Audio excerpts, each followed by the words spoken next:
Good afternoon. The 10,113 meeting of the Security Council is called to order.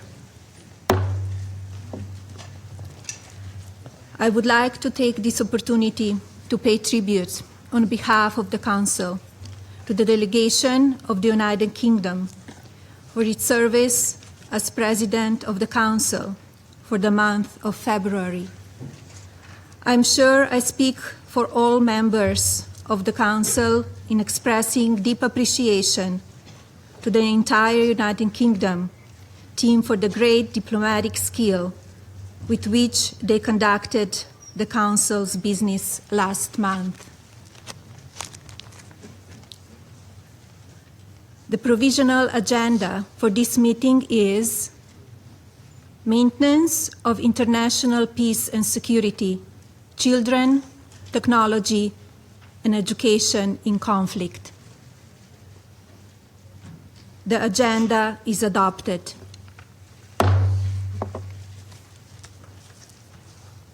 In accordance with the Rule 39 of the Council's Provisional Rules of Procedure, I invite Ms. Rosemary DiCarlo, Under-Secretary General of Political and Peace-Building Affairs, to participate in this meeting.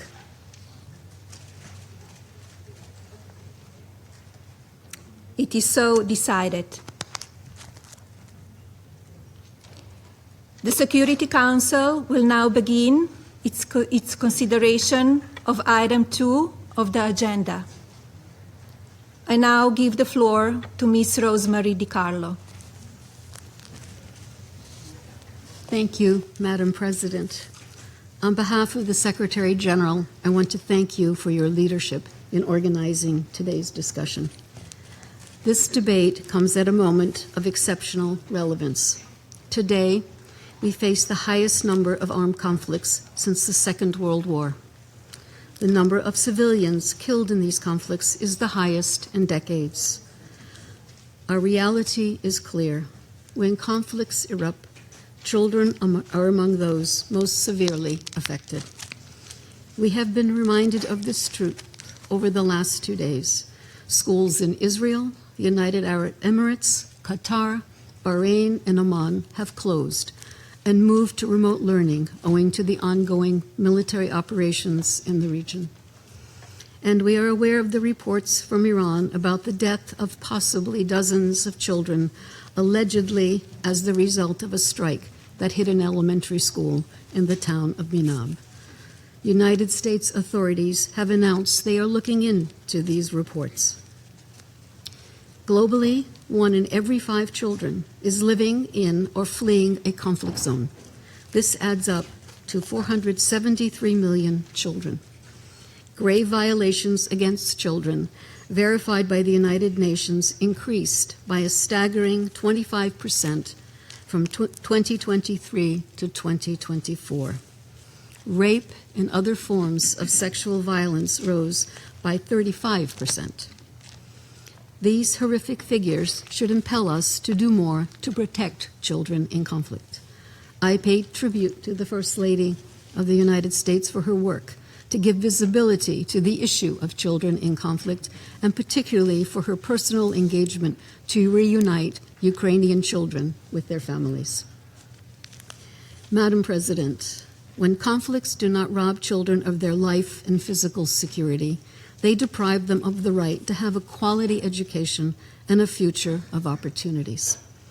234 million children in crisis and conflict situations currently need educational support. 85 million are completely out of school. In violent conflicts, schools can be one of the only safe spaces that protect children from recruitment, trafficking, and exploitation. Schools can safeguard health and hygiene, provide psychosocial support, and connect families to essential services. Education in conflict zones is life-saving and life-sustaining. And yet schools, teachers, and education infrastructure continue to suffer violence.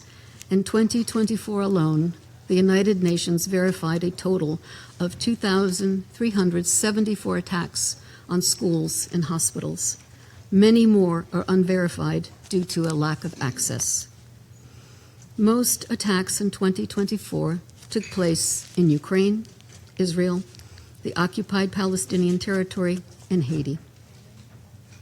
In its Resolution 2601, the Council urged all conflict parties to immediately cease attacks against schools, children, and teachers, and noted that such attacks are in contravention of international humanitarian law. It called on all parties to safeguard, protect, respect, and promote the right to education. The international legal framework is clear. We must act. Madam President, the challenges of providing quality education in conflict situations are tremendous. Infrastructure, from electricity to classrooms to digital connectivity, is often crumbling or at risk. Educators are few and far between. We face a shortage of 44 million teachers in conflict settings.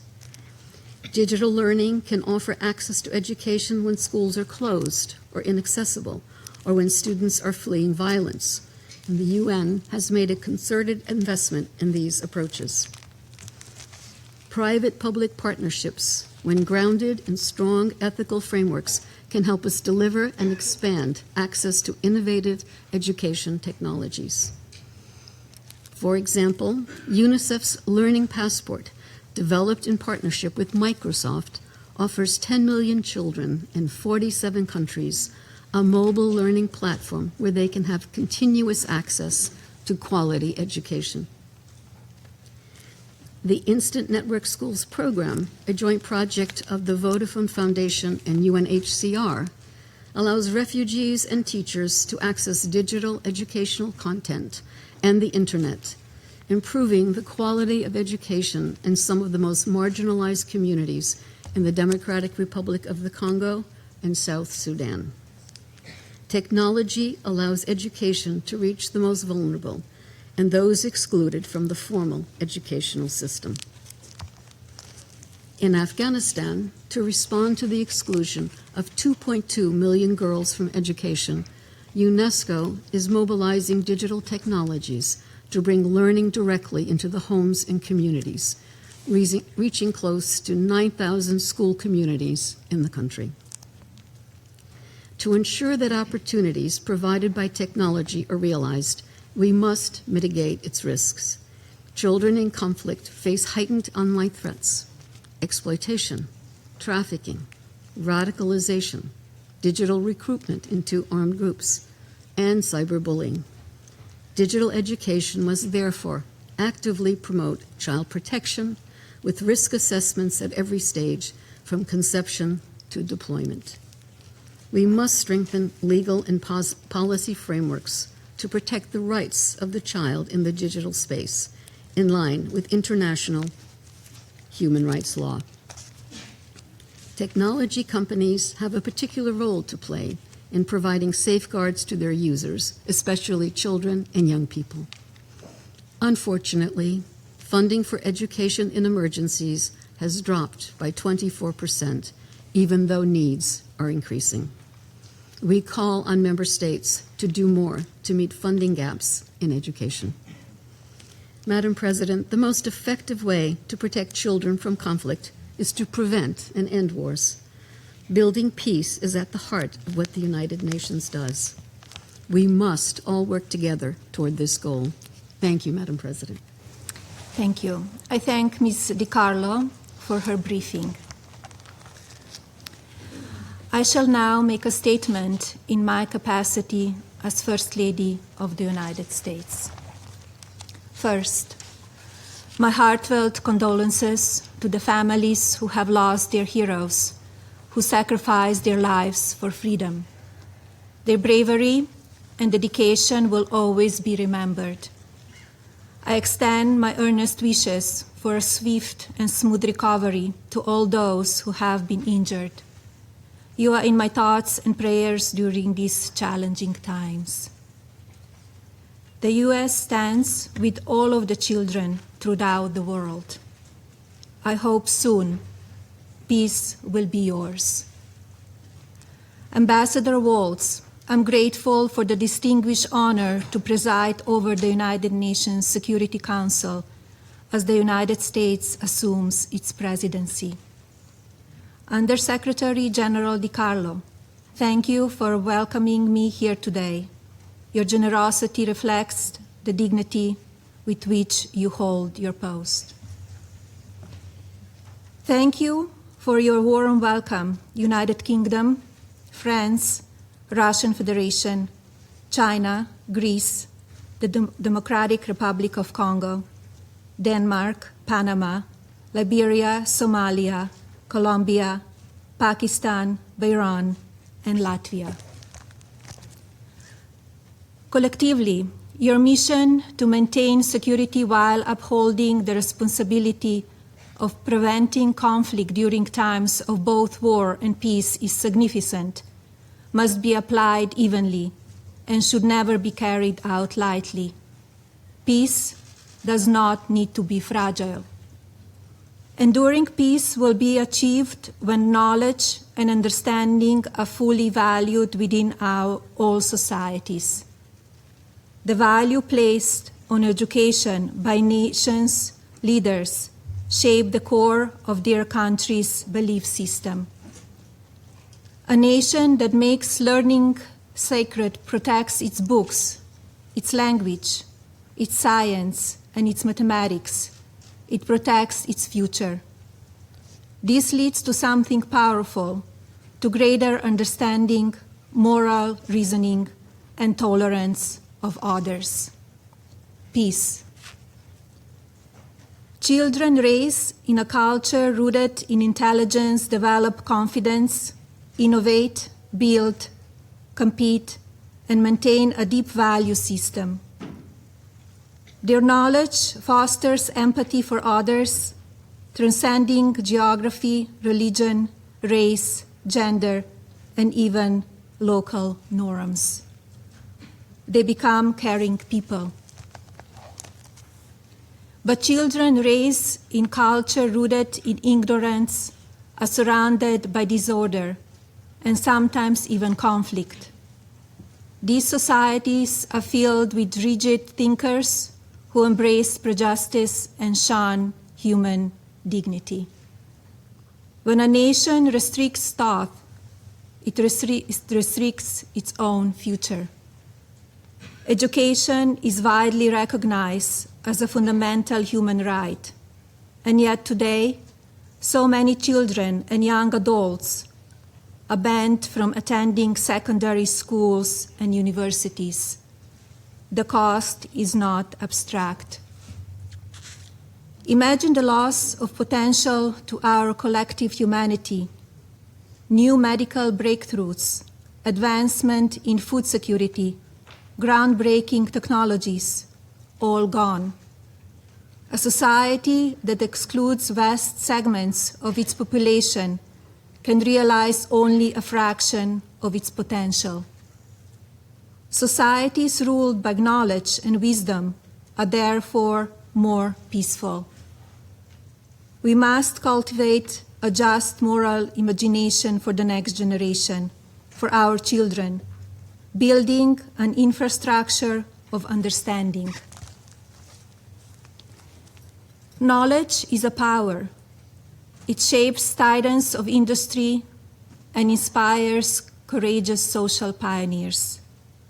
We must capture this positive energy and ignite it across continents to transform our world throughout our digitally connected human race. Intellect blossoms humanity's fundamental needs: shelter, food security, clean water, and healthcare. And predictably, almost all communities will have access to knowledge within our lifetimes. The global community must facilitate complete access to technology so that every individual can reach their full potential through education. We must strive to achieve connectivity in the most remote locations and the furthest distances from our cities. This objective is entirely feasible and is already on the way.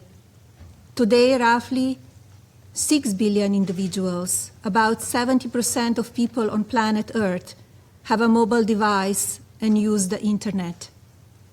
If our nations band together, we can close the technological divide, empowering all to reach their full potential.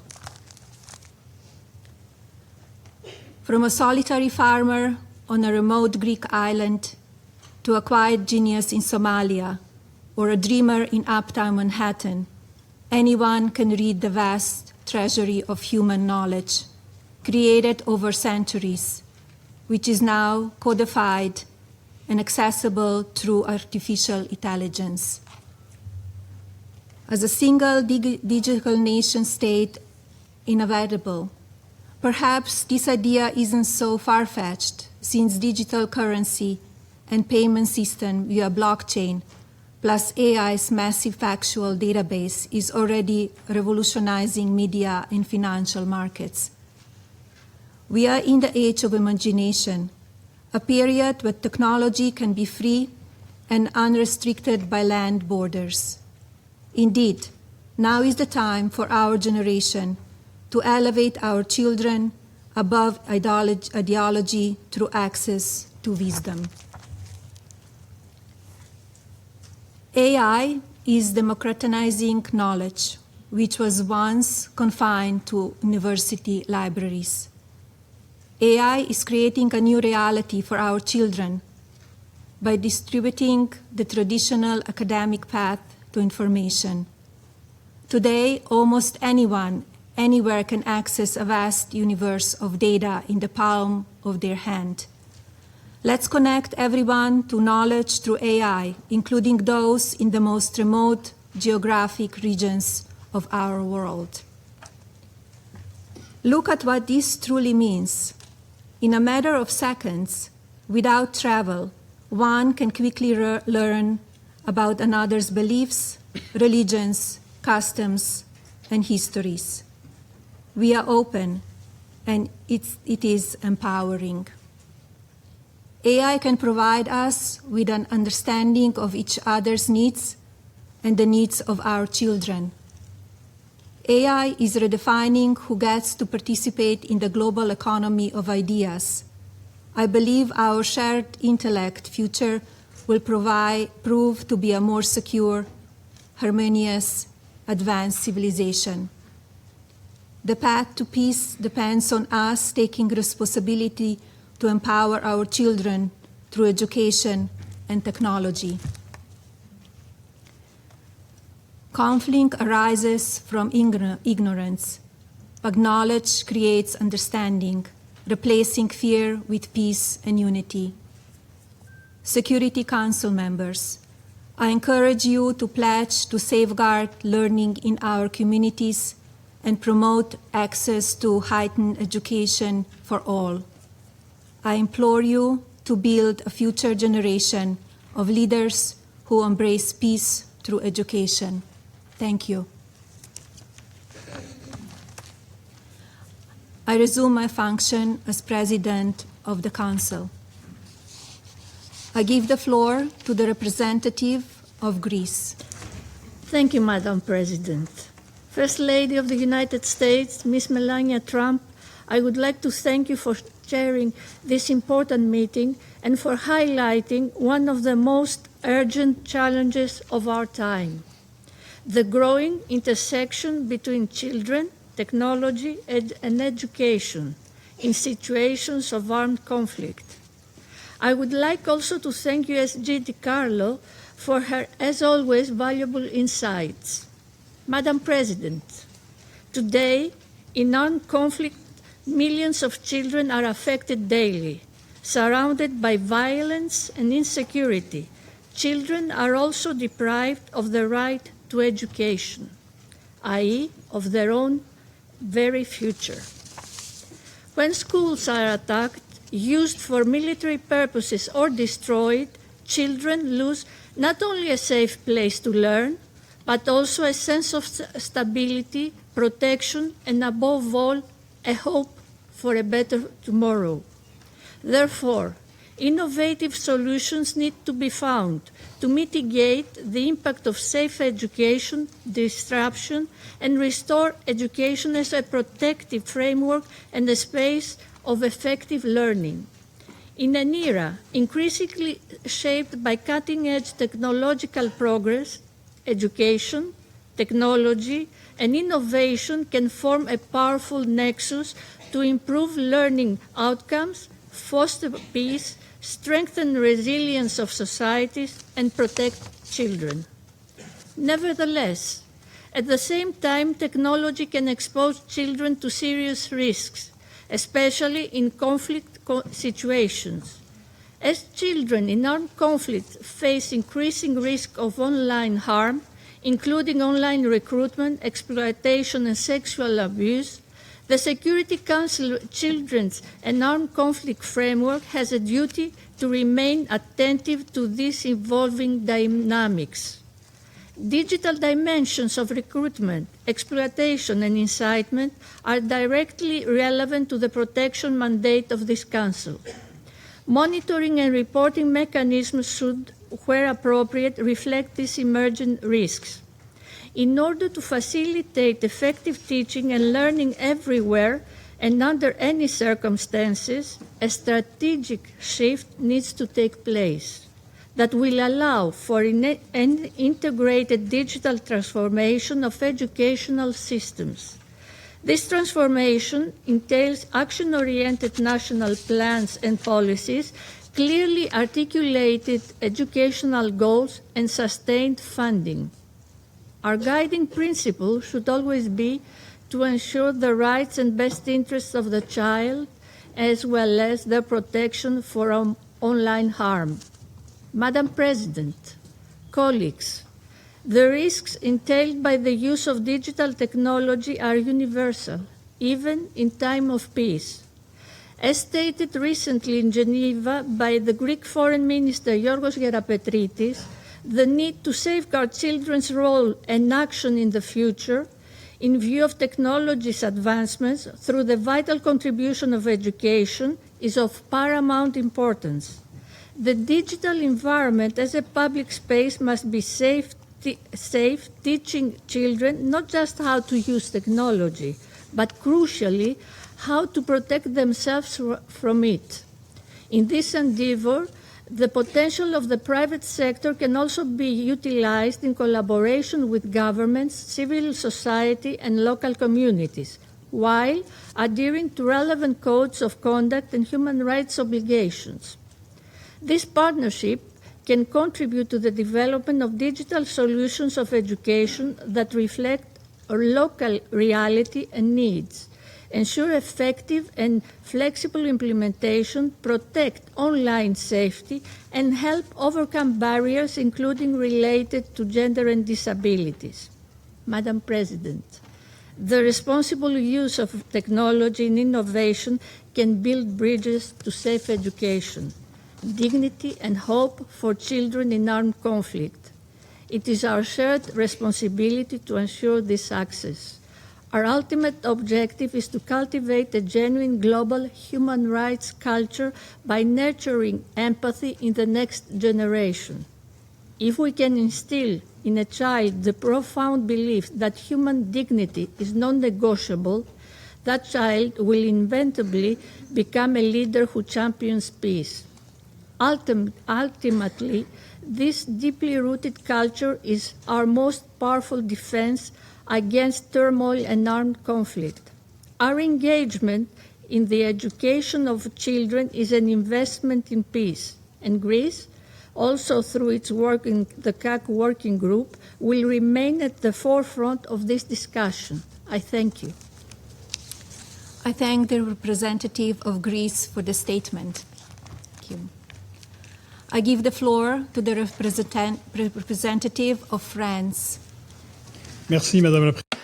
Thank you, Madam President. Madam President, First Lady of the United States, allow me to thank you, to wish you a welcome, and to assure the United States of our support on the beginning of their presidency of the Security Council and to commend their decision to devote this first event to children in armed conflict from the perspective of technology. France reaffirms its constant commitment to the protection of children and for the full respect of their fundamental rights, including in the digital space. And in this regard, we commend your personal efforts as First Lady with the launch of the Fostering the Future initiative, as well as the adoption of the Take It Down Act against the non-consensual circulation of personal images that all too often children fall victim to. France also would like to thank you for your mediation role that contributed to the return of several Ukrainian children that were forcibly transferred or deported to Russia. We thank the Undersecretary General, Ms. Rosemary DiCarlo, for her edifying briefing. Madam President, the subject that brings us here today is at the heart of the work of the Security Council, and it requires greater coordination around the three pillars of our organization. First of all, this Council must act to prevent and put an end to the use of new technologies against international peace and security. The malicious use of digital technologies is on the rise. It is increasing violence in armed conflict, and children are the primary victims of that. In Ukraine, the massive and repeated Russian drone attacks are killing, injuring, and also having a profound impact on the daily lives of children. At school, classes are being interrupted each day by air raid sirens, and at home, children spend part of their nights and their evenings in cold and damp shelters because of Russian attacks. In other conflicts, social networks are being used to spread propaganda targeting minors, to facilitate their recruitment by armed groups, to exploit their vulnerability. The Security Council, in close coordination with all stakeholders, must continue its work, including within the children and armed conflict and youth, peace and security agendas that France is fully invested in. By bolstering child protection capacities in peacekeeping operations and special political missions, and in supporting the monitoring and reporting mechanism established by Resolution 1612 of 2005, the Council supports the gathering of information on the grave violations committed against children in armed conflict zones. This is an essential tool for strengthening prevention and combating impunity. Next, we need to act for the sake of human rights, which is the second pillar of our organization. It is our collective responsibility to protect our young people by promoting a secure digital space that is in line with international law. In this regard, France has been a leader at the national and European levels, including with the adoption of a law aiming to secure and regulate the digital space in 2024. This is a law that strengthens child protection against online pornography. Like a growing number of partners, France decided to restrict the access of children under 15 to social networks to better protect them. Because the digital space knows no borders, in 2021, together with UNICEF, France launched a call to action to defend the rights of the child in the digital environment, and then in 2022 launched an online child protection lab to develop innovative solutions for the better protection of children online. And lastly, we must act tangibly to ensure that all young people have access to new technologies, and that is the third pillar, the one related to development, used with pedagogy and in a regulated framework. Internet and artificial intelligence greatly facilitate universal access to education, as well as combating exclusion and shaping critical thinking. All of these, as you have said, are ramparts, bastions against hatred, and help to prevent conflict in the future. France supports the tangible actions taken by the United Nations, in particular by UNESCO and UNICEF, to mobilize technologies for the protection of children via the anticipation of conflict risks, a more accurate needs mapping, and also expanded access to healthcare services, among other things. France holds the presidency of the G7 this year and has made the protection of children one of its priorities.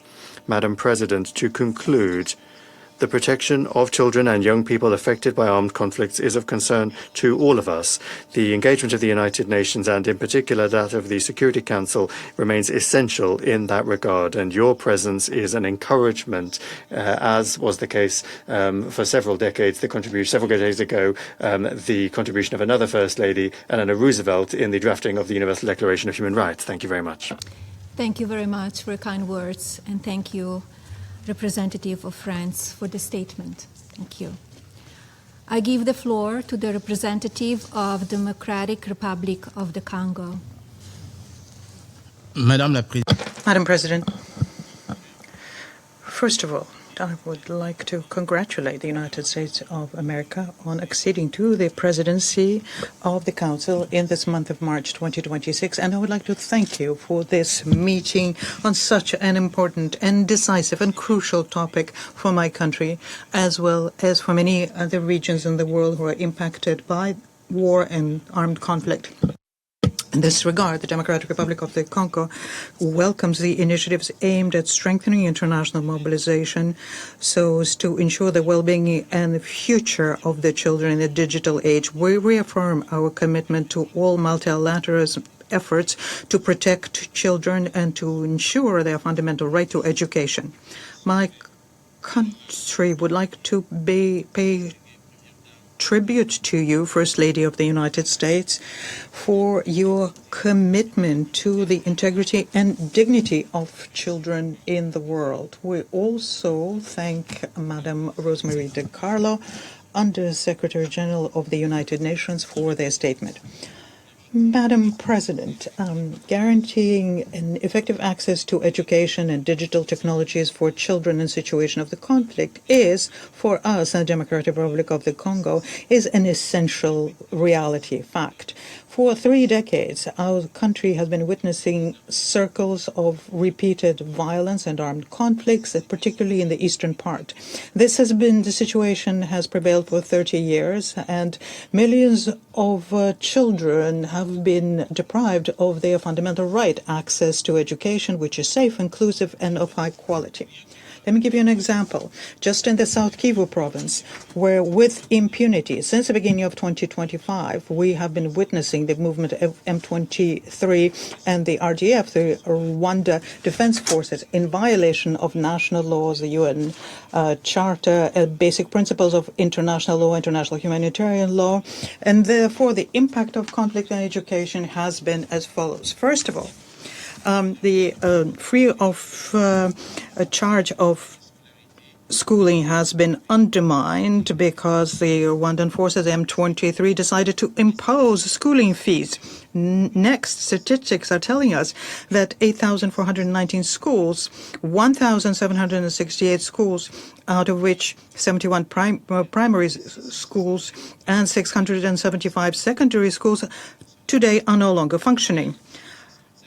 Out of them, 167 schools with 72,000 school children, out of them 36,000 children, are at this point occupied by armed groups. Madam President, generally speaking, the Democratic Republic of the Congo has erected education into a central pillar of its policy of resilience and development. We are proud of our human capital, of our young people. Therefore, education for my country is not just a fundamental right, but it also is a major pillar of our stability.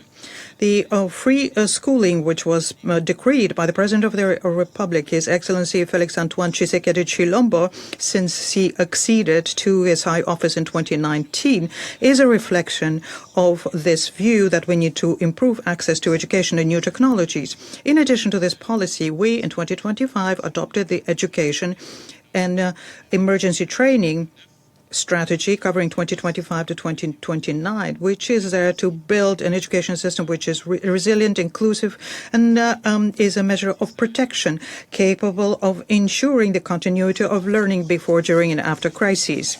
This strategy is accompanied by the commitment of the DRC to reduce the digital gap, which is particularly impacting those areas which are in conflict. Madam President, using digital technologies today is an essential means of mitigating the effect of conflicts of education. Digital platforms, mobile devices, remote learning tools can maintain a learning tool for those children which are internally displaced, those who live in enclaves or in displaced camps.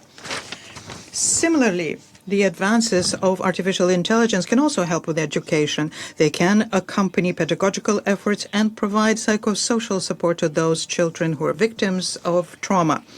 Madam President, the Democratic Republic of the Congo is convinced that the respect and the protection of the human rights, in particular the rights of children, of the international humanitarian law, must remain at the heart of all strategies that we are implementing, and this we're implementing to ensure peace and security in the world.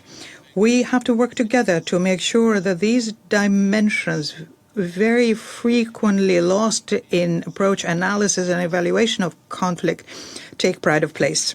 And that is why the Democratic Republic of the Congo calls for a strengthened international support for the development of digital infrastructures in fragile and post-conflict areas, for responsible partnership with the private sector, partnership based on transparency and accountability. Madam President, we are a large country, a very rich country, especially when it comes to minerals which are necessary for the current digital revolution. We think that technology should never be a factor of exclusion for our children. To the contrary, it needs to become an instrument for resilience, reparations, and equality of opportunities. To conclude, the Democratic Republic of the Congo would like to affirm its determination to work together with its partners, including through the platform Building Future Together, which is put forth by the distinguished First Lady, Melania Trump, to protect children, to reform our education system, to progressively integrate into it numerical tools despite the security challenges, and to ensure that no child, even in a situation of conflict, be discriminated against, but rather that they should continue benefiting from their right to education, development, and the implementation of their legitimate dream to have a better future in the digital era. I thank you. I thank the representative of the Democratic Republic of the Congo for the statement. I give the floor to the representative of Denmark. Thank you, Madam President. Denmark thanks the United States for highlighting this critical topic of the first day of the presidency. And we commend the First Lady of the United States for her presence here today and for showing leadership on this issue. Let me also thank Undersecretary General Di Carlo for her sobering briefing. Madam President, as we've heard, more than 85 million children are out of school in crisis settings.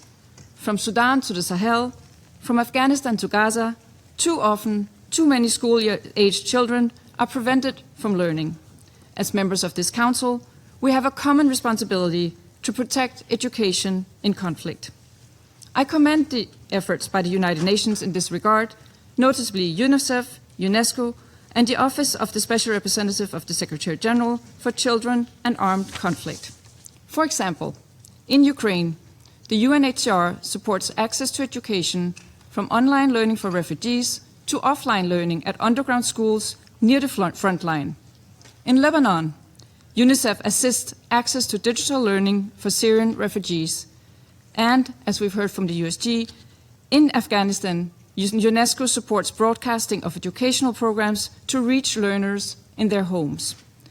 These are examples of innovative initiatives that make a difference for children and young people affected by conflict. But we can do even more to leverage the potential of technology for education. Madam President, I'll raise 3 points today. First, we must make even greater use of innovation and technology to support safe and protective access to education in conflict-affected situations. When conflict erupts and it becomes unsafe to go to school, digital tools can enable students to continue their education and connect with their peers. but it requires access to digital devices and often also access to the internet. Children in the poorest places in the world, which count many conflict-affected contexts, are more likely to be excluded from access to the internet. In short, eliminating the digital divide will help broadening access to education, to leave no child behind. We must keep this in mind as we seek to protect education during armed conflict in accordance with Security Council Resolution 2601. Second, Madam President, the digital space does not come risk-free. We know that it brings risks for children's safety. In context of conflict and instability, these risks can take many forms. Online platforms can be used to spread disinformation, and manipulated content could fuel polarization, instability, or lead to radicalization. Young peace builders could be targeted. Young human rights defenders may face reprisals or threats, both on and offline. Young women and girls may be targeted by technology-facilitated gender-based violence. Member states, along with tech companies, must prioritize protection in the digital space. While tech companies have great power in shaping children's digital experiences, they also have a great responsibility to protect children's rights. We support that the Office of the SRSD for Children and Armed Conflict engages with online platform operators on protection. Third, Madam President, as an international community, we must collectively ensure that parties to conflict uphold international law, including international humanitarian law and international human rights law. Parties to conflict must commit to specific, structured steps to end and prevent grave violations against children and uphold accountability. As we sat in connection with the Red Hand Day on Education to prevent the recruitment of youth of children just recently, Denmark believes that we need not just to reflect, but to recommit. Recommit to the children of Haiti, who should be able to enjoy a safe learning environment without fear of being recruited by gangs. To the children in Sudan, who are attacked, starved, and displaced. And to the children in Ukraine, who have suffered abductions and endless attacks on their schools and infrastructure during the 4 long years of Russia's full-scale invasion. Schools must be protected from attack. The international legal framework is clear in this. Madam President, in closing, around this table, we must demand that safe and inclusive education is available to all children. We must support access to quality education. Where there's access is disrupted by conflict, we should safely leverage the potential of technology, because education is not only a fundamental right, it is a foundation for sustainable peace, stability, and development. I thank you. Thank you, representative of Denmark. I give the floor to the representative of Panama. Gracias. Thank you, Madam President. Esteemed Mrs. Melania Trump, First Lady of the United States of America, Panama congratulates the delegation of the United States on assuming the presidency of the Security Council for the month of March, and we would like to wish you every success in this delicate undertaking. We would also like to thank Ms. Rosemary DiCarlo for her briefing and the U.S. delegation for convening this timely debate on the role of technology in guaranteeing access to education for children affected by armed conflict. This is a vision that is fully aligned with the priority agenda of the U.S. First Lady as part of the Fostering the Future Together initiative. And by happy coincidence, just a few days ago, we had the privilege of convening an Area Formula meeting to mark the International Day of the Red Hand, focused specifically on promoting safe, inclusive, and continual education as a tool for preventing the recruitment and use of children in armed conflict. That conversation left us with one clear conviction, and that is that education is not only a right, it is also a tool, a valuable tool for prevention. When a child remains connected, plugged into their education process, be it in the classroom or through digital technologies, it significantly reduces their exposure to recruitment, exploitation, or manipulation. Today, millions of children continue to see their education interrupted due to attacks on schools, forced displacement, and the militarization of the civilian environment. In this context, technology has gone from being a supplementary tool to become a lifesaver. Open platforms, remote learning, content broadcast over radio or television, and AI-supported solutions, when they are used responsibly, are useful in order to maintain the continuity of learning in some of the most complex environments in the world. Initiatives such as the Global Digital Learning Gateway from UNESCO and UNICEF, or the development of AI skills frameworks for teachers, reflect a growing recognition that technology can help to reduce gaps, but only if it is accessible, inclusive, and ethical. Experiences in the field confirm this. In Ukraine, according to data verified by UNICEF, the conflict has affected thousands of educational facilities, forcing more than 1 million students to depend today on hybrid or remote learning modalities in order to continue their education. The distribution of digital devices and teacher training has shown that connectivity combined with proper training can support education systems even when under fire. In Afghanistan, where more than 2 million girls remain excluded from secondary education, the use of digital community hubs and education programs over radio and television has made it possible to bring learning into the home, thus reducing risks and maintaining support networks. In Gaza, where a large part of the education system has been devastated, the launching of a virtual campus by UNESCO for higher education has offered thousands of students an opportunity to continue their studies from outside the conflict zone.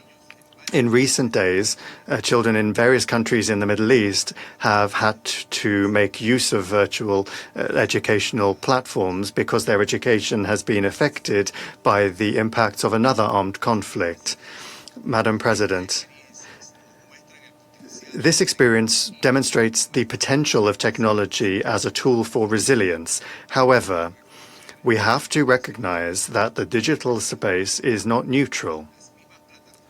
Those same platforms that facilitate learning can also expose children, particularly those that are already experiencing trauma, to the risk of exploitation, radicalization, misinformation, or online violence. According to UNESCO data, 1 in 3 students around the world suffers school bullying. That is a reality that not only persists, but it may also grow worse in digital environments, which substantially take place in contexts of displacement and vulnerability. Therefore, Madam President, Panama would like to underscore a few fundamental principles.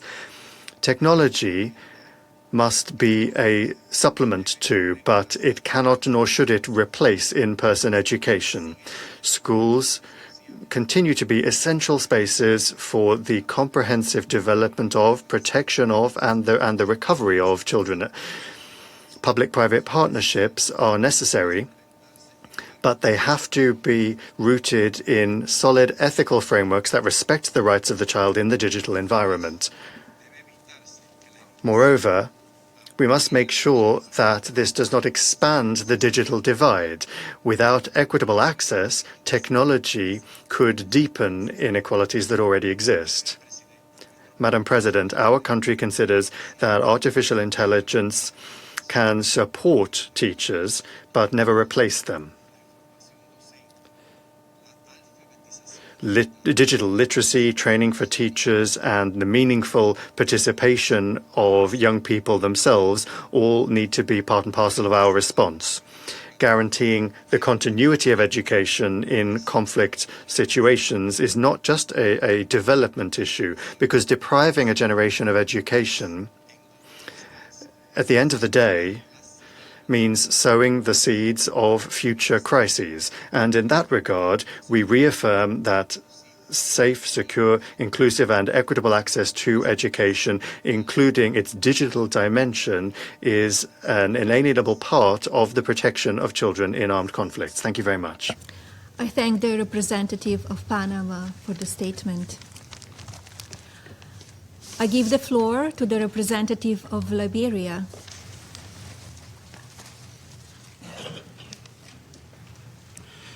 Liberia thanks you, Madam First Lady, for bringing your important voice and distinguished office to the issues of children in conflict and their much-needed access to education and technology.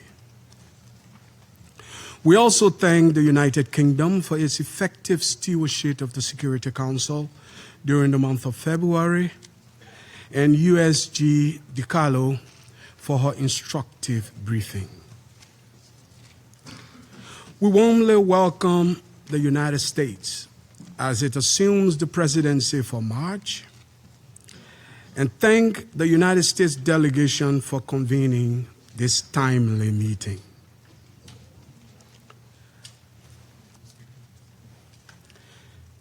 In today's world, the intersection of children, technology, and education defines not only individual futures, but, as rightly noted by you, Madam President, the trajectory of peace itself.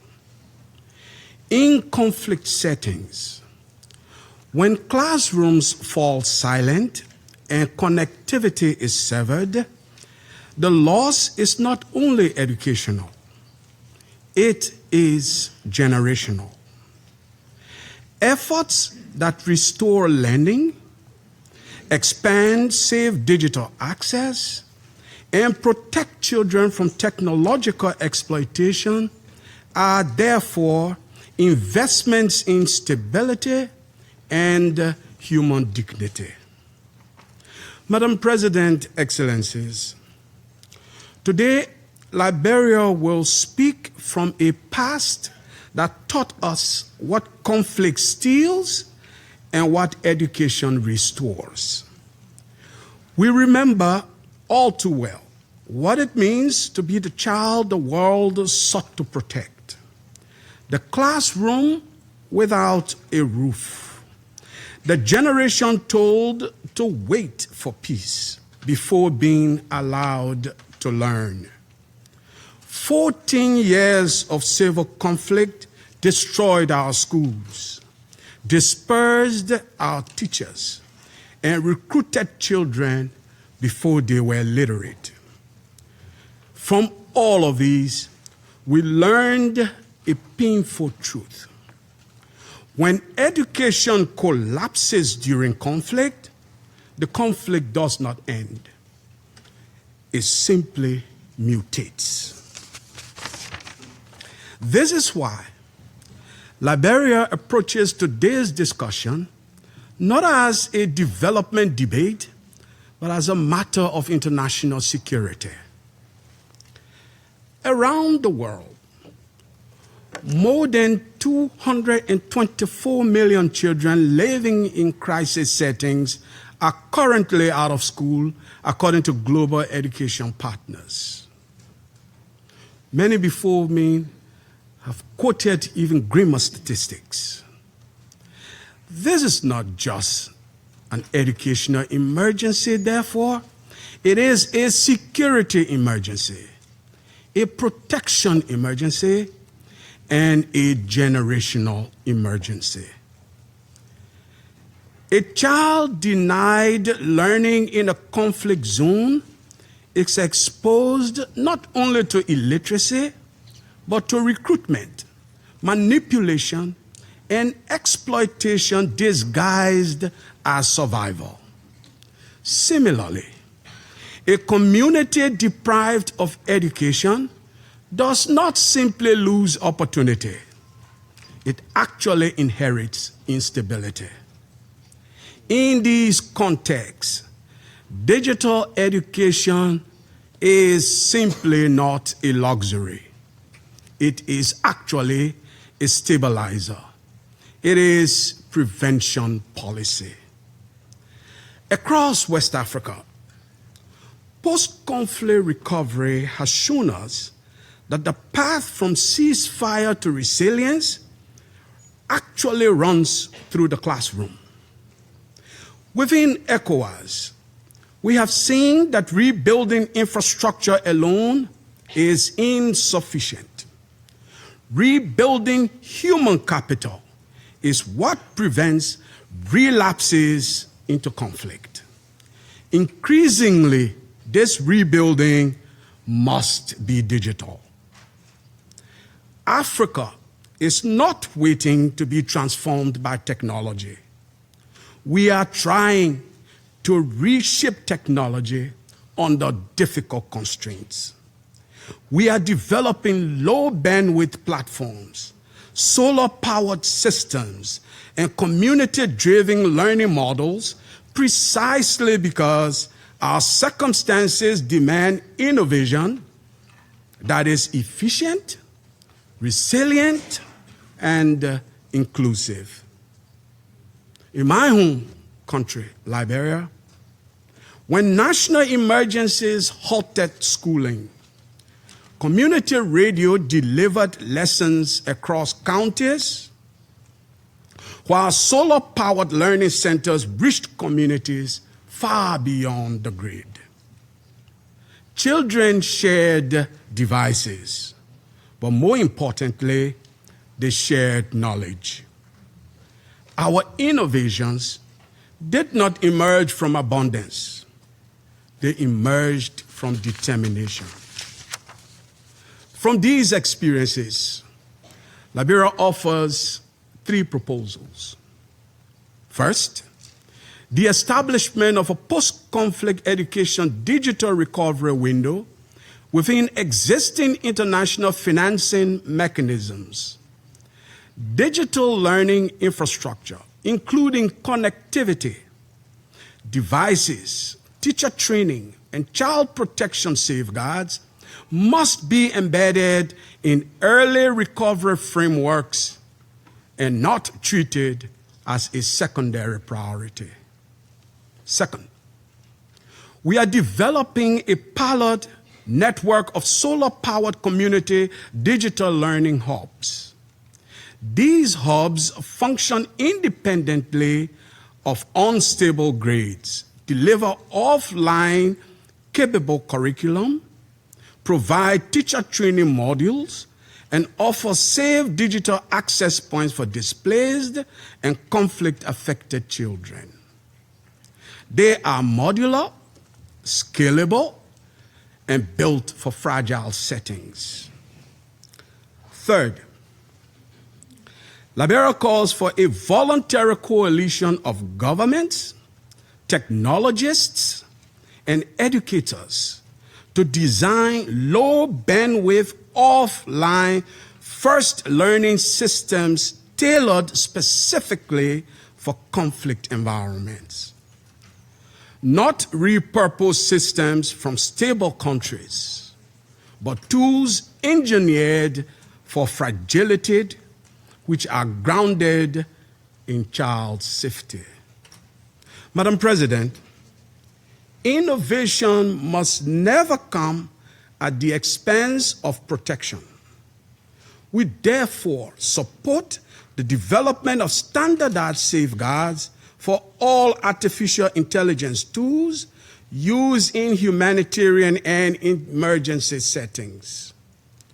No child's privacy, innocence, dignity, or safety should be compromised by the very systems meant to support their learning. Madam President, let's be clear about what is truly at stake. When learning is lost in conflict, instability travels, extremism travels, desperation travels, but resilience can travel as well. Investing in digital education in fragile contexts reduces the pool from which armed groups recruit. It strengthens girls' autonomy and narrows the space in which harmful ideologies take root. It builds communities that choose ballots over bullets. This, therefore, is not charity. Such an investment is strategic security policy. Liberia stands as evidence that recovery is possible when the world invests early and wisely. Our journey from hosting peacekeepers to contributing to peacekeeping was shaped by education and anchored in opportunity. If we fail children in conflict today, we will debate the crisis of the society to be inherited tomorrow. But if we connect our children, if we power their classrooms with sunlight, if we equip them with safe digital tools, if we treat connectivity as protective infrastructure, we can change the trajectories of conflict and the trajectory of their lives. We can change recruitment patterns. We can change vulnerabilities. Certainly, we can change the inheritance that many of our children have of growing up in violence. Let us therefore commit to funding digital recovery as an integral component of peace building. Let us design technology, even for the hardest to reach places, and not only for the most profitable markets. And let us ensure that the child in a village, once scarred by war, inherits not only peace, but a future. I thank you for your kind attention. I thank the representative of Liberia for the statement. I give the floor to the representative of the United Kingdom. Thank you, Madam President. Let me begin by welcoming you, First Lady, to the Security Council and thanking you for your leadership on this important issue. I also congratulate the United States on assuming the presidency of the Council for the month of March. You have our full support. And I thank Undersecretary General DiCarlo for briefing us today. I will make 3 points. First, protecting children's right to safe, inclusive, quality education is critical. And yet, around the world, education systems are collapsing in conditions of conflict. In Gaza, 97% of schools have been damaged or destroyed, and over 650,000 children have been out of school for over 2 years. In Sudan, 1 in 3 schools has been damaged or destroyed, and 8 million children are out of school. In Ukraine, 4.6 million children face barriers to learning as a result of Russia's illegal and unprovoked full-scale invasion. The current conflict in the Middle East poses further risks. Children and civilian infrastructure, including schools, need to be protected. Parties to conflict must adhere to their obligations under international humanitarian law. The United Kingdom supports the implementation of the Safe Schools Declaration and urges other member states to commit to it. We are also proud to support global efforts to safeguard children's education in crises, including through our support for UNICEF and the Global Partnership for Education. Second, emerging technologies can play a transformative role in sustaining learning for children impacted by conflict and displacement. While not a substitute for in-person schooling, digital tools, remote learning platforms, and AI-supported systems can help children keep learning when classrooms are destroyed or inaccessible, and to access psychosocial support. But we also need to manage the risks of technology for children in conflict. For example, in Colombia, armed groups are increasingly using online platforms to recruit children. The United Kingdom is committed to ensuring accountability for grave violations against children in conflict, including through our support for the UN monitoring and reporting mechanism. Technology companies and governments also have a key role to play in strengthening safeguards against such risks.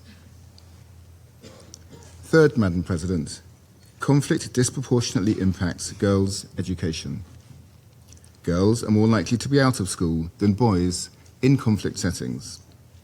And as a result, they face heightened risks, including risks of exploitation, child marriage, trafficking, and sexual and gender-based violence.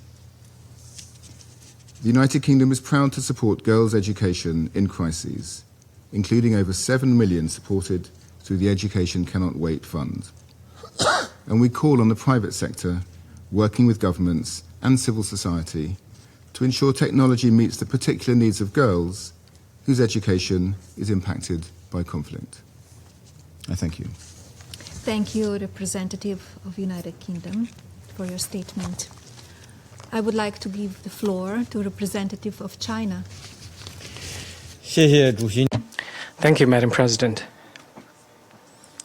I welcome your presence, First Lady Melania Trump, as well as your presiding over today's meeting. I thank Under Secretary General DiCarlo for her briefing.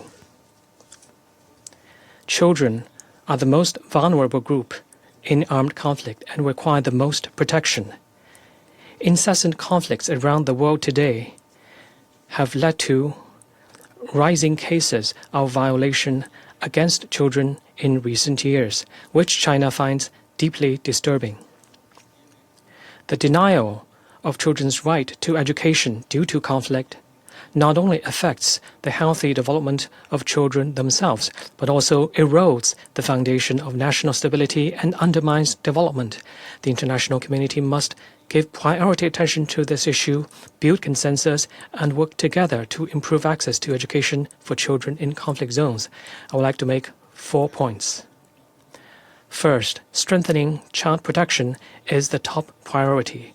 China strongly condemns all attacks that target children and urges all parties to conflicts to fulfill their obligations under international humanitarian law, protect children from the scourge of war, and uphold the most basic principles of human conscience.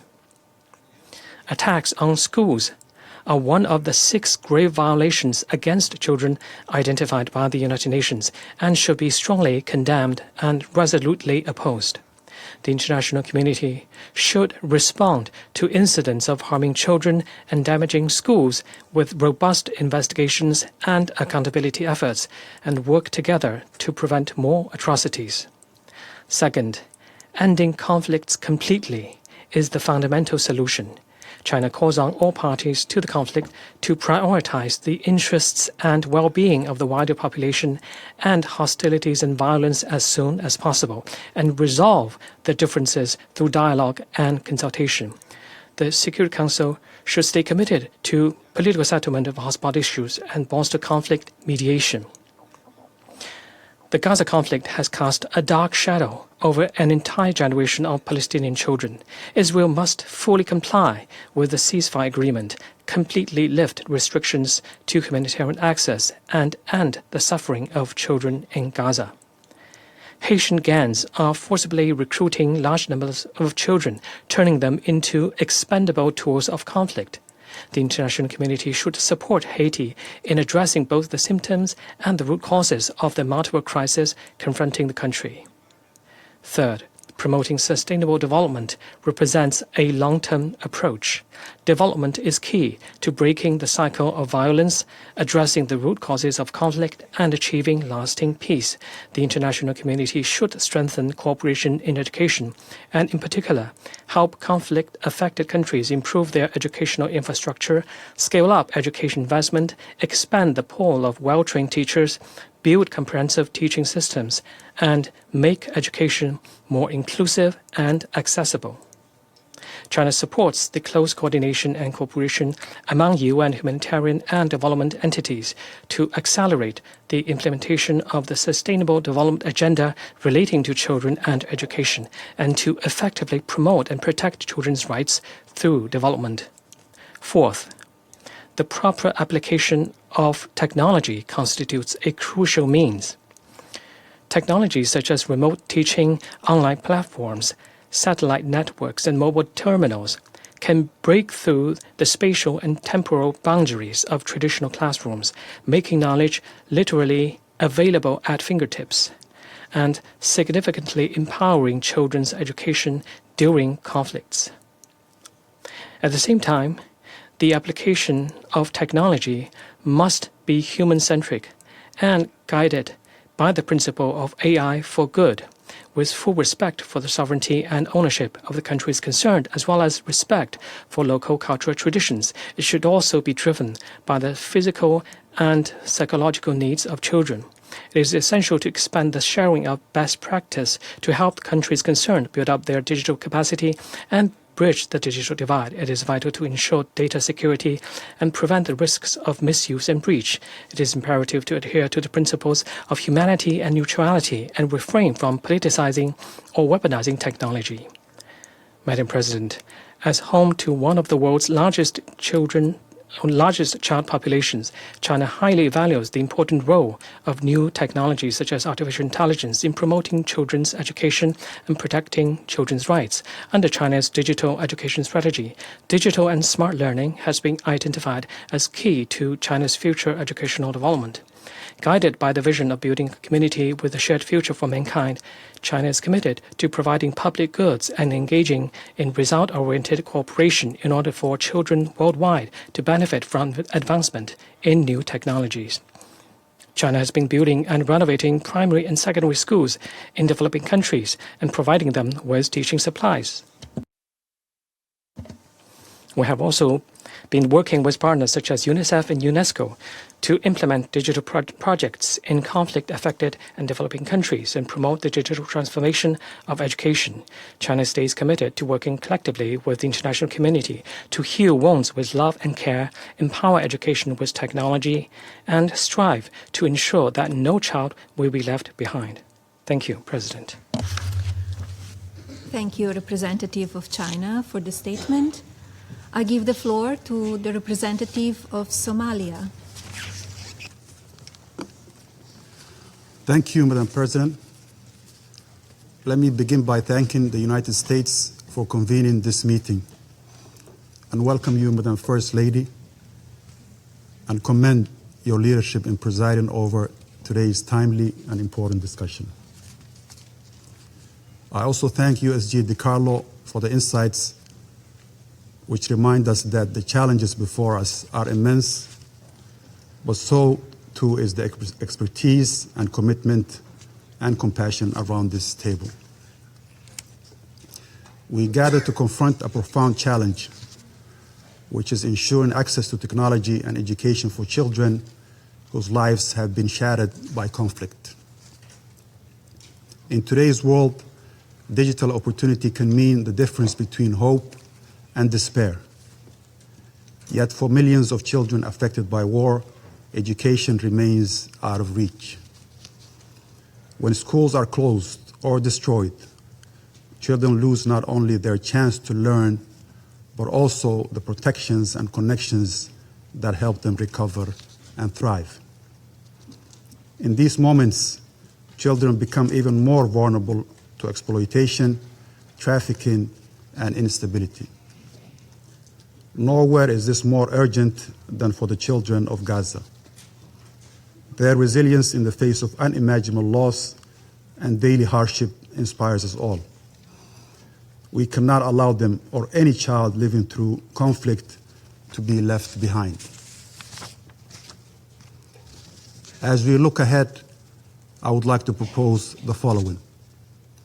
First, we must recognize technology as a lifeline for children in crisis.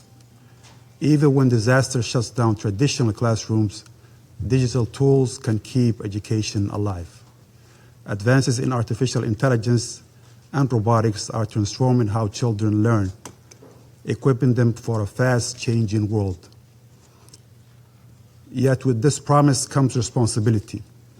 The very tools that open doors must not expose children to new dangers.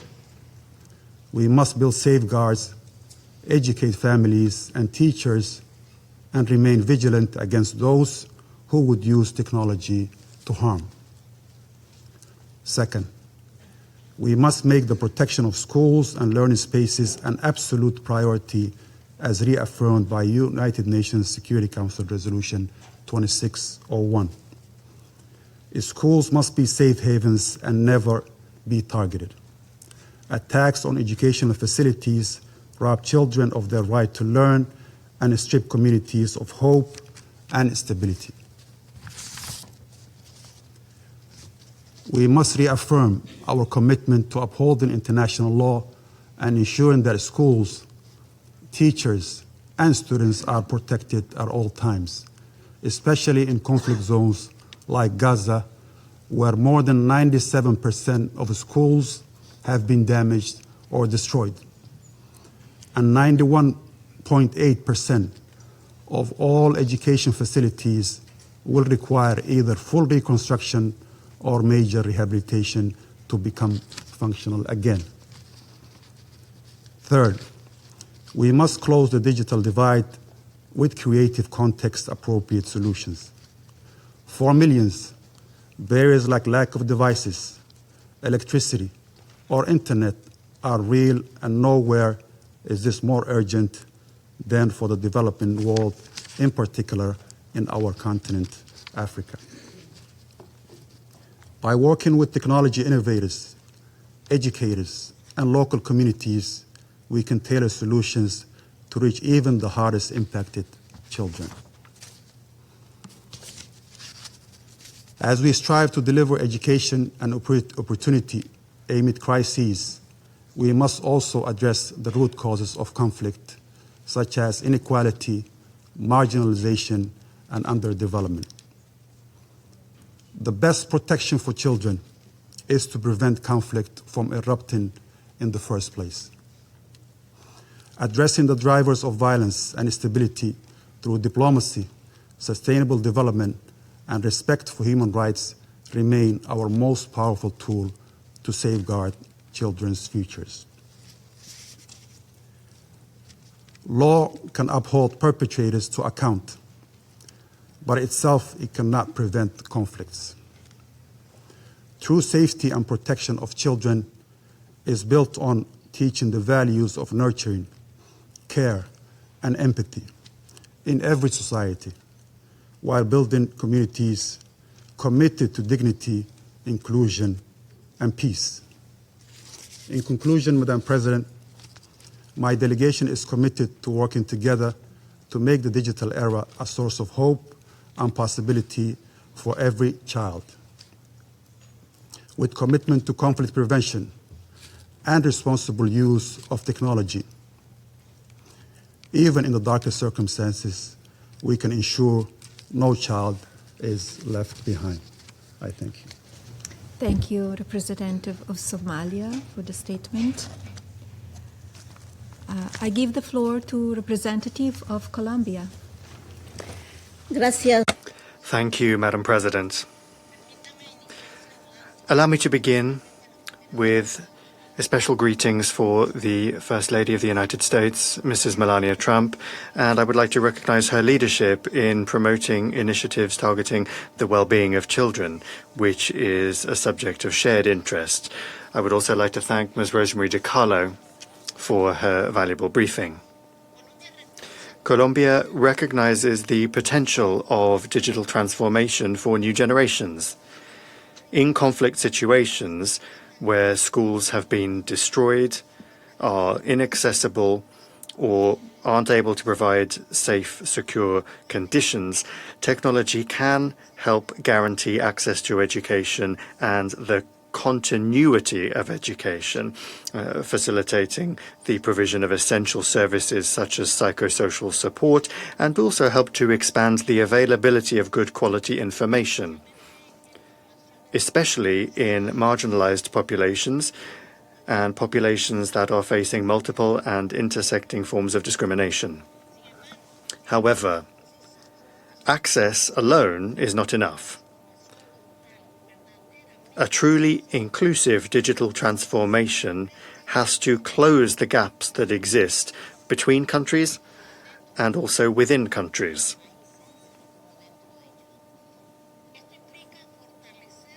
That involves strengthening digital and technology infrastructure, guaranteeing connectivity, and promoting the transfer, development, and installation of capacities and knowledge.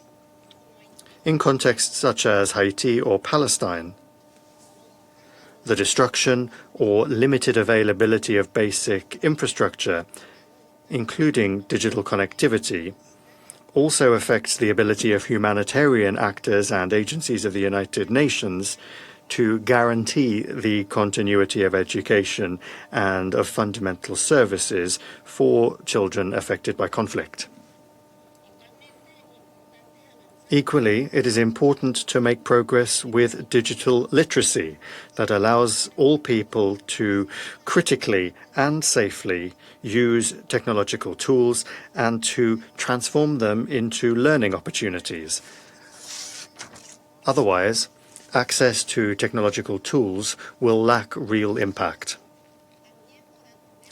This also involves addressing intersecting and structural factors that perpetuate inequality, factors such as poverty, social exclusion, and the persistent digital gender gap, which is made worse in conflict settings. In contexts such as Afghanistan, for example, restrictions on access and on the participation of women and girls in educational and digital spaces shows how gender gaps continue to limit opportunities and deepen vulnerabilities, especially when they are combined with social, economic, and cultural factors that exacerbate exclusion. These situations highlight the fact that access to technology is closely linked to the provision of essential services, development, and stability, which are fundamental elements for international peace and security. Madam President, we must also understand that the digital environment has become a new space of vulnerability for children and young people. Armed groups and criminal networks are increasingly frequently using digital platforms to recruit, manipulate, and exploit minors. This is compounded by phenomena such as the dissemination of hate speech and disinformation, which could exacerbate violence and increase risks for children, with a particular impact on girls that are exposed to digital gender-based violence. This requires cooperation with the technology sector, as well as effective prevention and response mechanisms and a human rights-based approach. Moreover, the accelerated development of artificial intelligence provides new opportunities, but also poses risks that we cannot ignore. Artificial intelligence can facilitate innovative educational tools and expand access to learning in challenging circumstances. However, if there are not also comprehensive and adequate safeguards throughout the technology lifecycle, there could be the amplification of biases, they could violate privacy and generate new forms of manipulation or exploitation.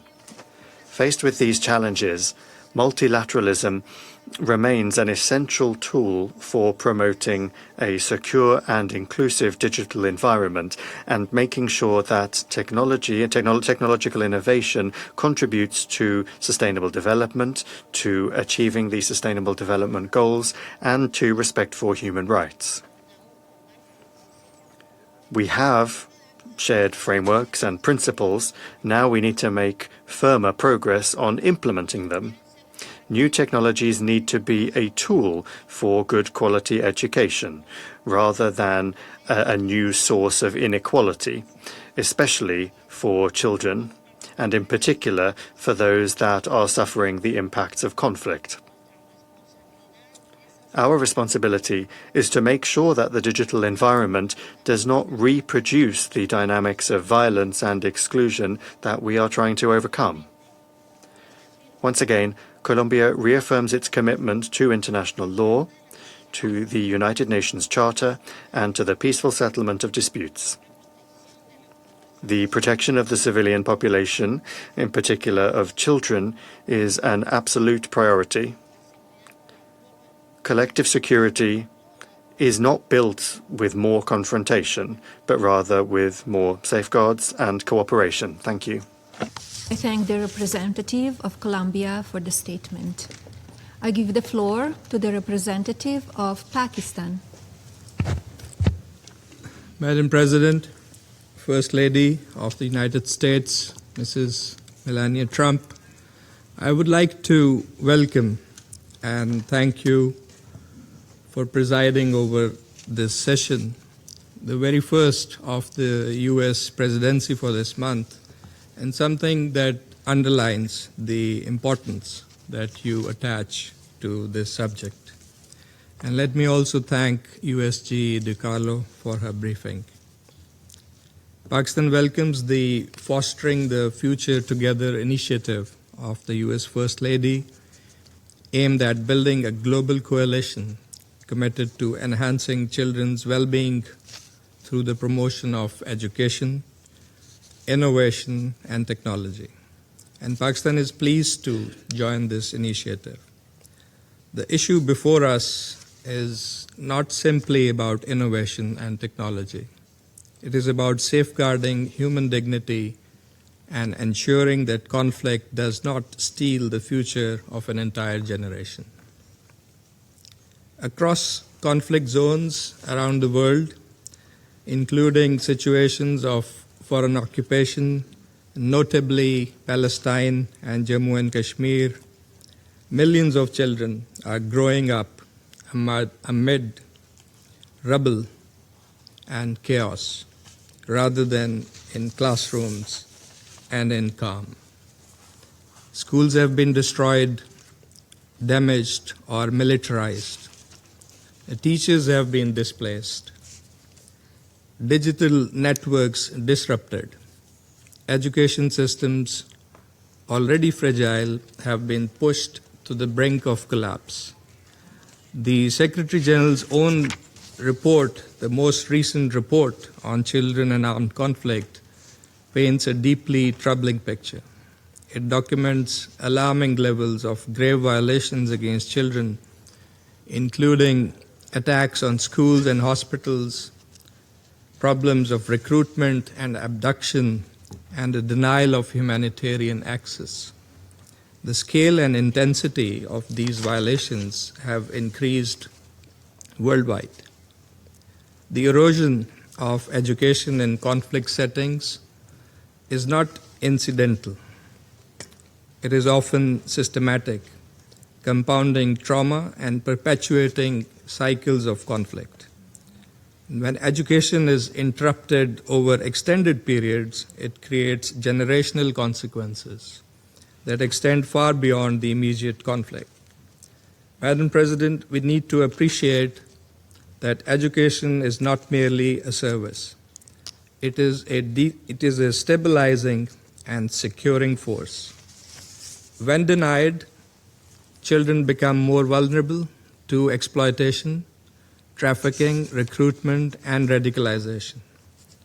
And when protected, education fosters resilience, critical thinking, and hope. And colleagues have mentioned technology.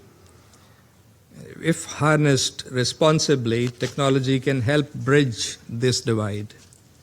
Digital platforms and mobile learning tools can reach displaced or isolated children in conflict situations. And remote instruction can sustain continuity when physical classrooms are inaccessible. And emerging technologies, including artificial intelligence, offer opportunities for personalized learning and inclusive education.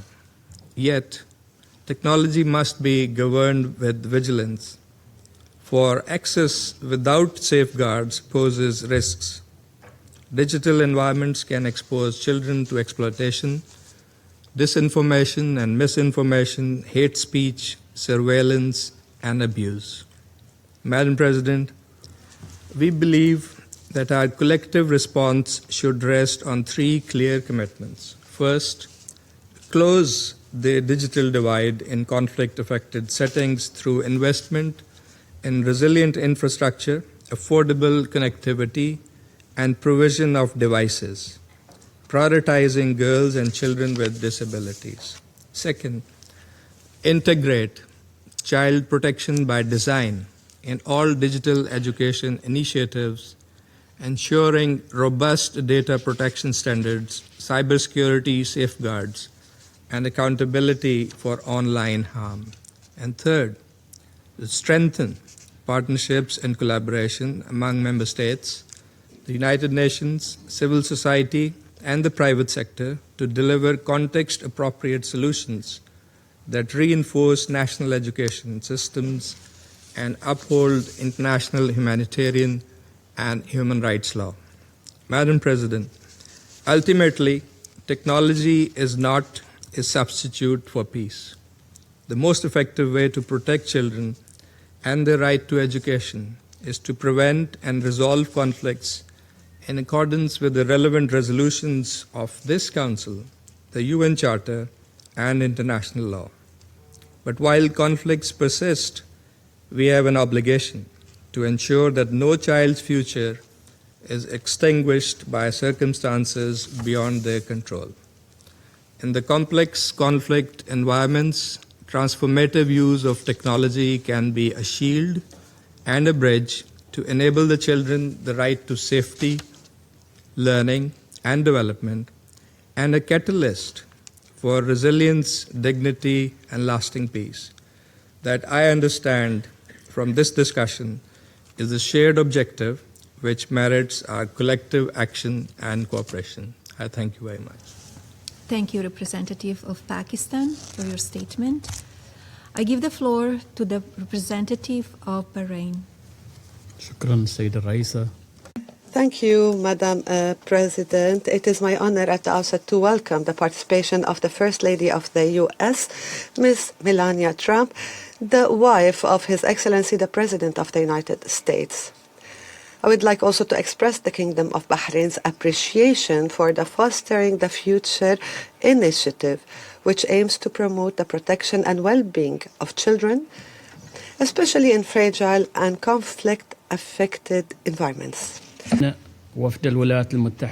I further extend my congratulations to the friendly United States of America on presiding over the Security Council for this month, and I wish the U.S. continued success.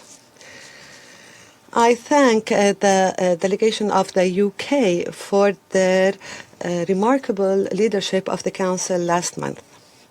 In view of the comprehensive briefing by USG Rosemary DiCarlo, the USG for Political and Peacebuilding Affairs, We can only start our statement in this session by addressing the Iranian aggression that is targeting my country, the Kingdom of Bahrain now, and the GCC member states, and the resulting significant material and psychological damages that threaten the safety and security of residents and citizens.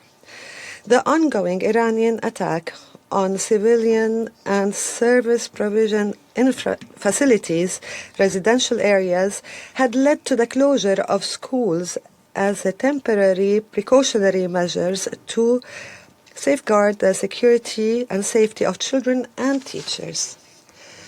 This important session comes at a time when risks facing childhood in our contemporary world are increasing.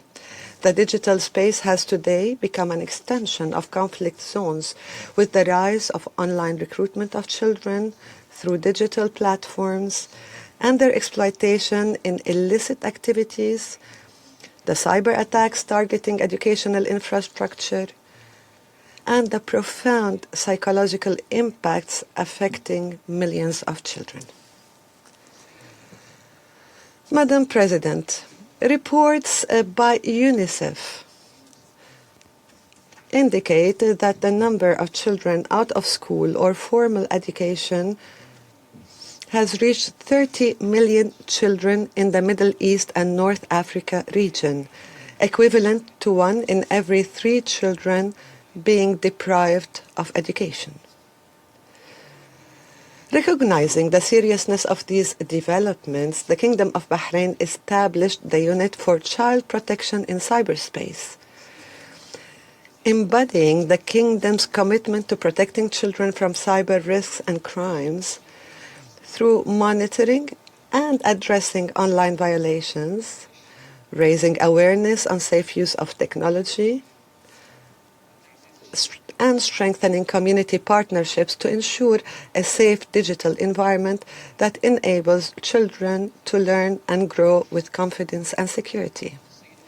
Madam President, the 33rd Arab Summit hosted by the Kingdom of Bahrain in 2024, the summit adopted the Kingdom's initiative to provide educational services to those affected by conflicts and crises in the region.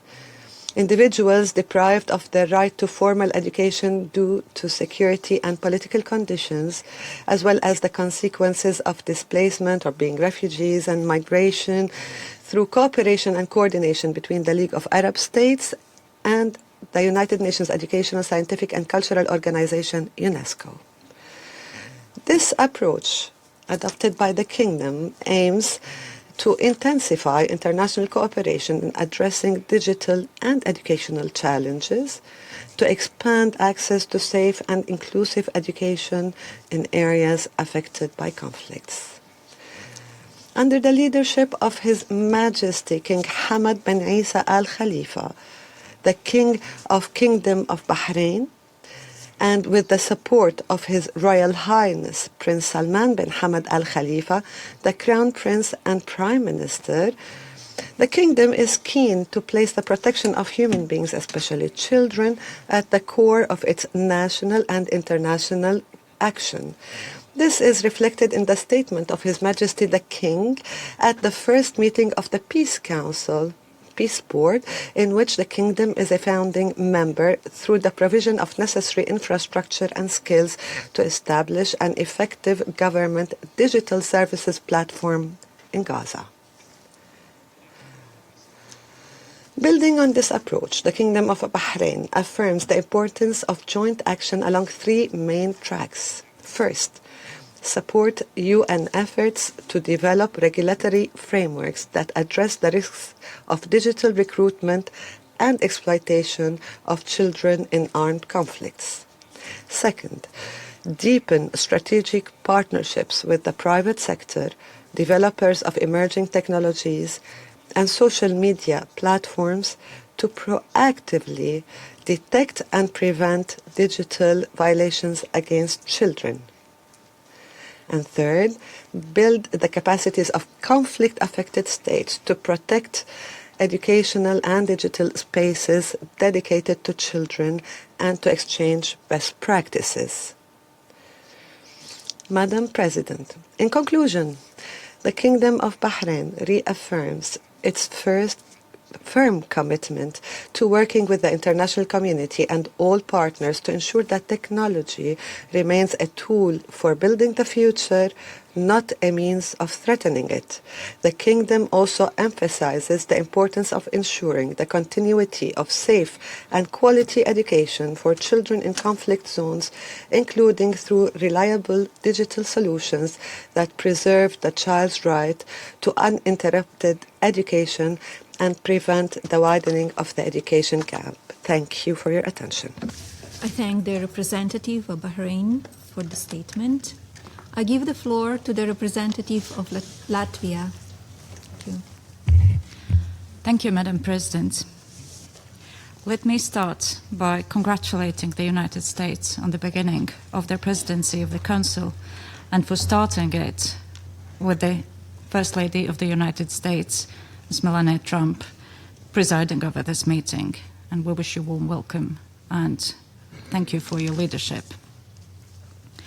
I extend my sincere appreciation for the excellent work of the United Kingdom as the Council's President in February. And I thank Under Secretary General Ms. Rosemary DiCarlo for her briefing. Latvia would like to take this opportunity to thank the First Lady of the United States for her dedicated efforts and personal commitment to the return of Ukrainian children abducted, forcibly transferred, and deported by Russia. And we welcome the First Lady's initiative, Fostering the Future Together. It is indeed important and urgent that this Council focuses on children in conflict and their access to education and technology, as almost 500 million children live in conflict-affected countries. Madam President, digital technologies are reshaping childhood. They offer children new ways to learn and stay connected. But for millions of children in conflict across continents, access to education or even basic connectivity is scarce and completely out of reach. These are children whose lives have been upended by war and conflict, displaced, forced to flee, living in constant fear, facing danger and violence every day and no schools to go to, like in Sudan, in the Middle East, in Haiti. Or children spending years in shelters underground because of bombardments, classrooms transferred underground in the dark and cold, as in Ukraine. In this context, I would like to underscore our support to the work of the United Nations, and namely UNICEF and UNESCO, and to the Office of SRSG for Children in Armed Conflict, whose mandate is vital not only to safeguarding children's access to education in conflict, but also to addressing grave violations committed against them. And let me highlight 3 points. First, war and conflict have a profound impact on education. Children in conflict-affected countries are far less likely to complete primary school than their peers elsewhere. And without education, it is not hard to imagine what their future will be. Easy targets for recruitment, for exploitation, and further violence. Indeed, digital technologies can serve as a lifeline to ensure the continuity of education when traditional systems are disrupted. For example, in Ukraine, in response to the First Lady Olena Zelenska's Laptop Coalition initiative, Latvian foundations and private businesses donate laptops to school children in Chernihiv, whose education has been severely disrupted by Russia's war of aggression. And there are other examples. Second, digital technologies and media provide unlimited opportunities, but without appropriate safeguards, they also cause significant harm. The development of AI tools amplifies both. Children are increasingly exposed to harmful content, data and privacy risks, online grooming, manipulation, recruitment. Strengthening the education curriculum and expanding capacity building, including on information and media literacy, is a crucial part of the response.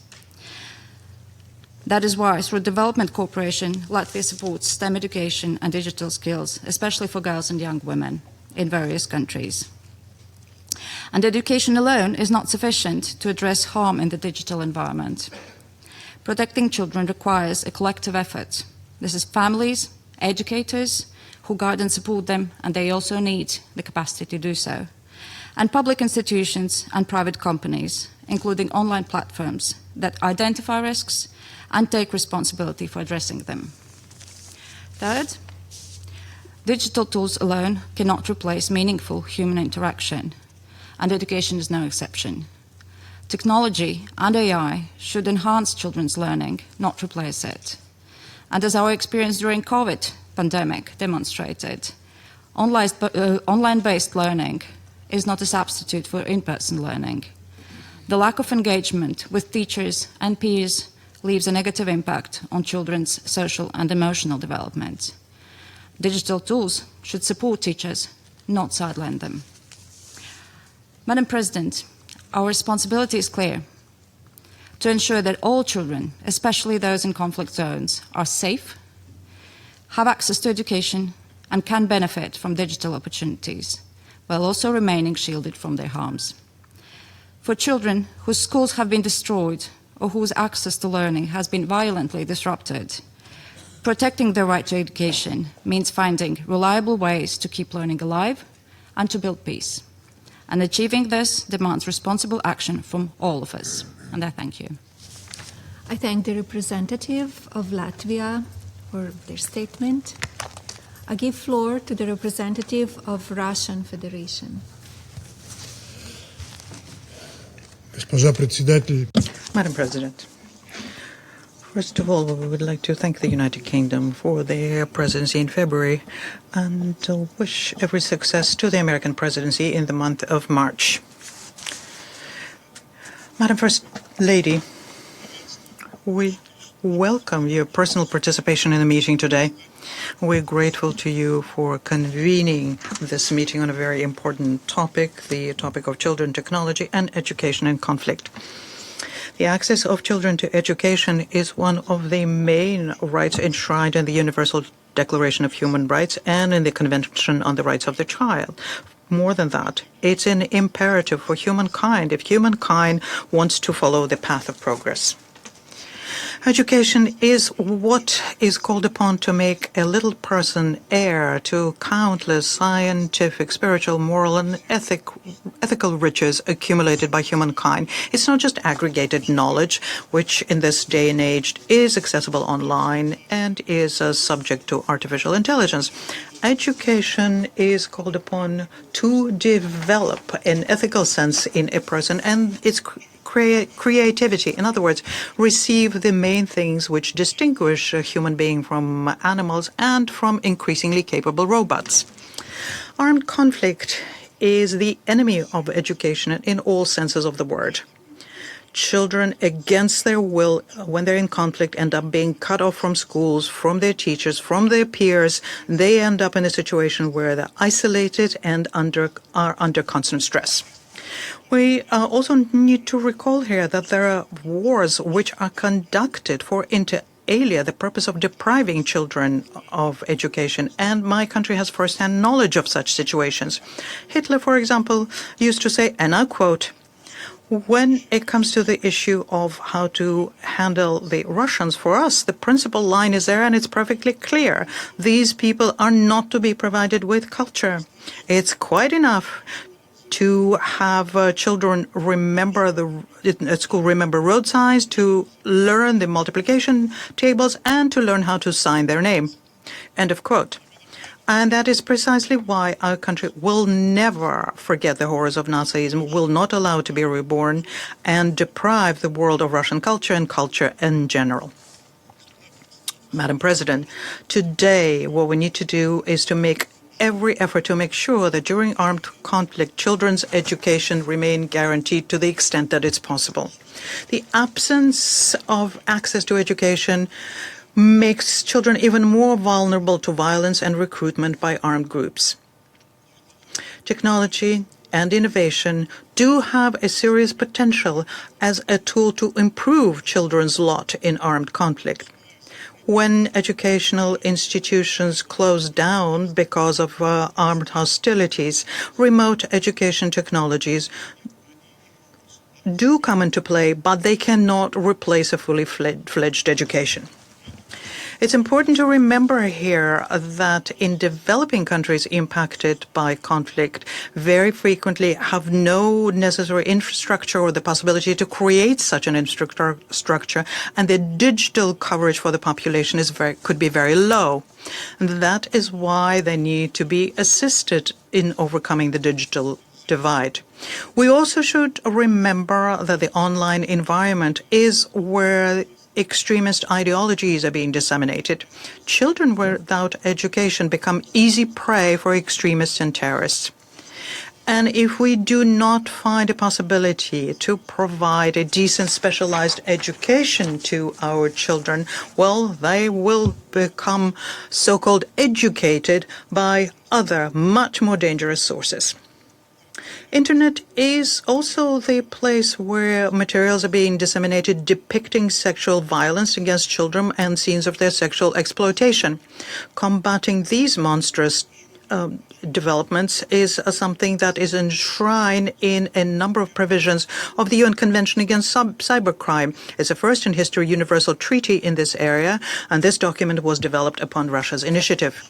The malefactors use new technologies, including artificial intelligence, also to organize campaigns of disinformation and conducting computer attacks, which hit inter alia national educational systems and their students.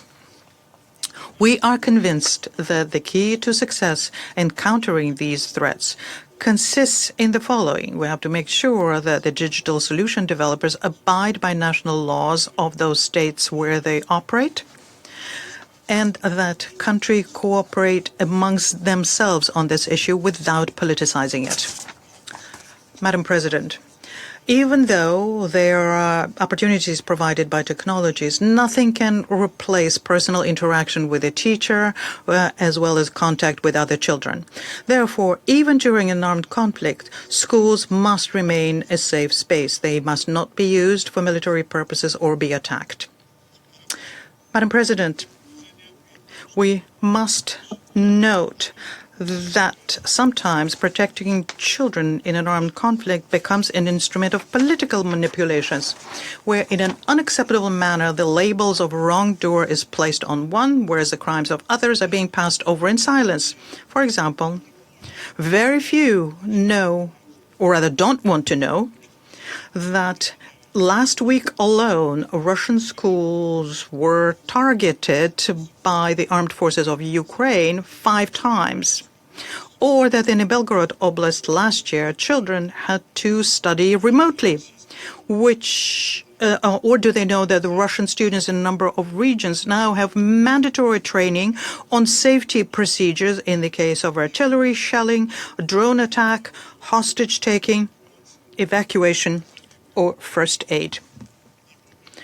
Nor do they recall that the children of Donbass have been growing up under Ukrainian armed forces shelling since 2014 and grew up that way, and hundreds of children died and were maimed. Russia is not conducting targeted strikes against educational facilities and have consistently been advocating ensuring comprehensive protection for minors and respecting the civilian nature of educational infrastructure. The armed forces of Russia, when conducting a special military operation, are strictly abiding by the IHL. Irrespective of the disinformation, deceitful and detestable campaign against Russia about supposedly 20,000 abducted Ukrainian children. Even no one has been able to prove that. We are conducting work to reunite the minors with their families when they lost contact as a result of the conflict, and we're being assisted in this process by Qatar, the International Committee of the Red Cross, and the Vatican. Madam President, we highly value your personal efforts on this issue in the context of the situation surrounding Ukraine. We continue supporting constructive engagement through our Children's Ombudsman, and we count on further fruitful cooperation in this area. I thank you. I thank the representative of the Russian Federation for the statement. There are no more names inscribed on the list of speakers. The meeting is adjourned.